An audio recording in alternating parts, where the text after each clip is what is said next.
মাসি এই জায়গাটার লোকেশনটা কোথায়?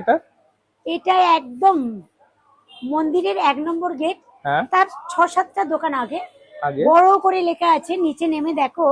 হ্যাঁ, আমার দোকানের নাম হচ্ছে কি মাসির বিরিয়ানি, আচ্ছা, মানে এই নামটাই পরিচিত হয়ে এই গেছে। নামটা পরিচিত, হ্যাঁ নাম্বারও দেওয়া আছে। হ্যাঁ, মাসির বিরিয়ানি।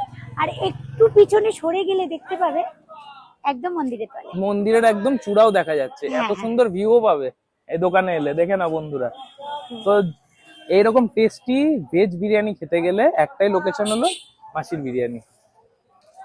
আর শুধু ভিডিও দেখে না, যদি কারোর ভালো লাগে এসে আগে একটু টেস্ট করুক, নিতে হবে না, আগে একটু টেস্ট করবে এসে, সে তার যদি ভালো লাগে সে তবে নেবে। কারণ একটু আগে এই ভাইরা ছিল, একজন প্রথমে একটু টেস্ট করেছে, 1 প্লেটের অর্ডার দিয়েছে, আমি একটু টেস্ট করিয়েছি, তারা একসঙ্গে 5 প্লেট নিয়ে গেছে। বাহ, এরকম ভালো একটা হসপিটালিটি পাবে, এত সুন্দর মেইনটেনেন্স, মাসির এত সুন্দর কথাবার্তা, বিহেভিয়ার, এত সুন্দর জায়গা বসে খাওয়ার।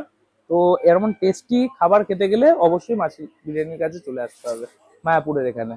কথা বলে খুব ভালো লাগলো মাসি, একদম।